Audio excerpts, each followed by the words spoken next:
네, 이번엔 미증시 전문가와 함께하는 시간 미증시 인사이트입니다. 네, 오늘은 IM증권 도곡 WM센터 이화진 과장과 함께합니다. 어서 오십시오. 네, 안녕하세요. 네. 트럼프 대통령과 여야 지도부가 회동을 했지만 셧다운을 피하기 위한 합의점을 찾지는 못했습니다. 셧다운 우려가 커지자 금값은 어제 또 사상 최고치를 경신을 했는데요. 미국 연방정부 셧다운 문제 어떻게 되는 걸까요? 이게 물론 2013년 이후에 이제 셧다운 이제 사례가 이제 없다 보니까 이제 올해 초에도 이제 트럼프 대통령이 계속 꾸준하게 이제 금리 인하를 얘기를 해왔던 게 그만큼 이제 이런 연방 정부와 관련된 뭐 셧다운 이슈나 아니면은 그런 부채 한도 협상과 관련된 이슈들이 계속 제기되어 왔습니다. 하지만은 항상 좀 단기적으로 어느 정도 연장을 계속 지속해 왔다 보니까 지금 이제 채권 시장 같은 경우도 아직 큰 변화가 없고 결국에는 뭐 지수는 뭐 0.3%대에 빠지고 있긴 하겠지만은 그만큼 이게 어느 정도 좀 닥쳐봐야 어느 정도 시장의 변동성이 크지 않을까 좀 생각을 하고 있습니다. 아마 이번에도 좀 단기적인 흐름이 좀 가지 않을까 생각을 하고 있는데 일단은 FOMC가 10월 30일에 있습니다. 그러다 보니까 만약에 이번에 셧다운으로 인해서 이제 고용 보고서가 이제 10월 3일이 향후에 좀 지연되게 된다라고 하게 되면 이제 예전에 2013년에도 대략 한 20위 정도 이상 지연됐다는 부분이 있다 보니까 만약에 지연되게 되면은 결국 다음 FOMC 같은 경우는 결국 연준 위원들에 대한 좀 언급에 따라서 좀 시장의 변화가 될 텐데 결국에는 FOMC 이전 일주일 정도는 이제 블랙아웃 기간이다 보니까 굉장히 시간이 촉박할 수밖에 없다는 측면에서 만약에 셧다운 되게 됐을 때 시장의 변동성은 생각보다 좀 클 수는 있다고 좀 생각하고 있습니다. 네, 셧다운이 될 경우 시장의 변동성이 클 수 있다 이렇게 말씀을 해주셨습니다. 그럼 바로 첫 번째 이슈로 넘어가 보도록 하겠습니다. 네, 테슬라 관련해서 이야기를 나눠볼 텐데요. 미국 상원 의원들이 테슬라 FSD를 겨냥해서 대규모 참사를 우려한다고 지적을 했습니다. 철도 교차로 대응 결함을 문제로 삼았는데요.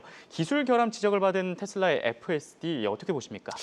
예전에도 이제 그런 오스틴에서도 이제 도로 주행을 이제 하게 됐을 때 이제 그런 사고가 한 번 났었습니다. 그때도 이제 교통 당국에서도 여러 가지 뭐 제재나 여러 번 있었지만은 결국에는 이런 자율주행은 좀 중장기적으로 봤을 때 이런 시행착오는 충분히 좀 있다라 좀 생각을 하고 있고 이게 뭐 테슬라에 대한 주가에 뭐 펀더멘탈에 좀 미스가 날 수 있느냐 그건 좀 아니라고 생각을 하고 있고 지금은 이제 뭐 샌프란시스코나 뉴저지나 오히려 이제 도시를 좀 확대해 나가는 이제 흐름이라고 좀 본다라고 하게 되면은 아마 이런 이슈들이 하나둘씩 이제 보완이 되겠죠. 보완이 되면서 이제 테슬라 같은 경우에는 전 글로벌적으로 여러 가지 데이터가 이제 쌓이게 되고 있고 그런 철도나 아니면은 여러 가지 새로운 환경에 따른 이제 데이터가 이 정도 쌓이게 된다라고 하게 되면 그런 부분들이 점차적으로 완화될 가능성이 좀 있다고 생각을 하고 있습니다.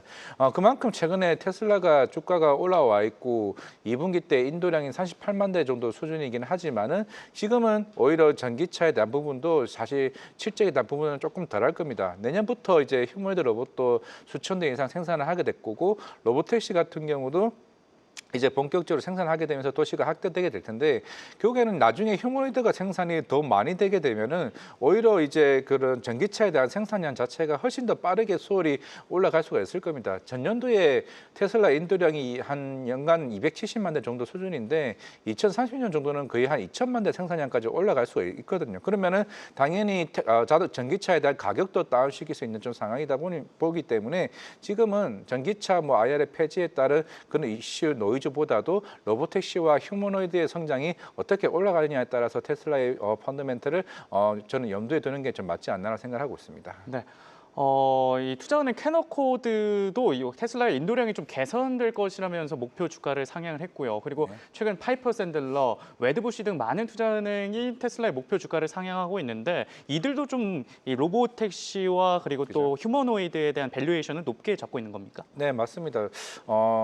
웨더부시 쪽에서도 댄 아이버시도 지난주에 아마 500달러에서 한 600달러 정도까지 목표가를 좀 상향을 했고 금방 말씀하신 회사도 이제 한 500달러 정도 이상 이제 목표가를 상향을 했는데 지금 뭐 당장의 실적은 아마 테슬라의 그동안 주가를 좀 짓눌러 온 거는 어느 정도 인도량 시점이 맞겠죠. 물론 올해 하반기에 저가형 뭐 테슬라 Y의 새로운 이제 신차 모델도 나오기는 하겠지만은 이게 IRA 이제 9월 30일이죠. 이제 오늘 밤이 지나기 하게 되면은 전기차 보조금은 배제가 됩니다. 근데 그 주가가 빠졌냐? 이제 오히려 이거를 리스크 해소 쪽으로 이제 해석을 하겠죠. 왜냐하면은 불확실성이 해소되는 거니까. 그러면 3분기 인도량 자체는 그럼 훨씬 더 줄어들 거냐?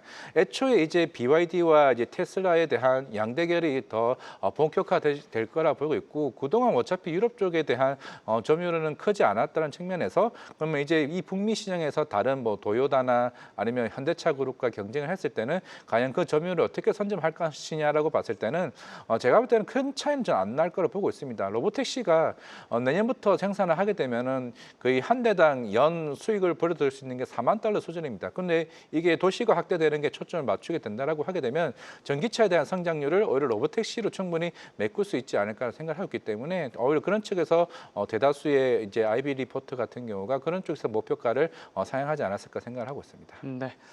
테슬라 관련된 해석해 주셨습니다.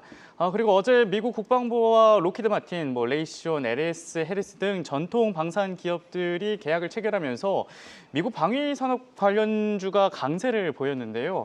트럼프 대통령이 현재 군 고위 지휘관들 연설에서 또 핵 역량을 업그레이드할 것이라는 이런 연설을 하고 있습니다. 앞으로 좀 미 방산주 흐름 어떻게 좀 보고 계십니까? 그렇죠. 이제 이런 관세와 관련된 협상을 하게 되면서 이제 트럼프가 이제 각 국마다 우리나라에 무기를 구입을 해달라 아니면은 엔진을 사달라 이런 얘기를 좀 많이 해왔었는데 그런 보잉도 마찬가지였고 로키드 마틴에 대한 무기도 이제 마찬가지지 않을까 생각을 하고 있습니다. 지금 이제 연설 중에서도 미국 국방부 장관이 얘기를 했죠. 우리는 방어를 하기 위해서 무기를 사는 게 아니라 전쟁을 하기 위해서 이제 그런 무기를 구입한다. 이런 좀 공격적인 좀 멘트를 했습니다. 전 세계 글로벌 장성 800명을 모시고 이런 얘기를 해왔다는 거는 그만큼 최근에 이스라엘이나 아니면은 우크라이나 관련된 이슈들이 좀 부각이 되게 되면서 올해 초에는 국방비 자체를 살짝 이제 축소를 하는 모습은 좀 보이긴 했겠지만은 이제 어느 정도 마무리된다라고 했을 때 그런 트럼프 대통령의 행동이나 아니면 그 로키드 마틴과 관련된 글로벌적인 무기에 대한 수출이 좀 더 본격화될 가능성이 좀 있다라 보실 때 저는 이제 그동안 우리가 AI 쪽 관련 흐름도 좀 좋긴 했었지만은 팔란티아와 같은 이런 로키드 마틴에 대한 수요도 충분히 좀 좋아지지 않을까라고 생각하고 있습니다. 네, 방산주 관련된 코멘트까지 들었습니다. 지금까지 IM증권 도곡 WM센터 이화진 과장과 함께했습니다. 도움 말씀 고맙습니다. 네, 감사합니다.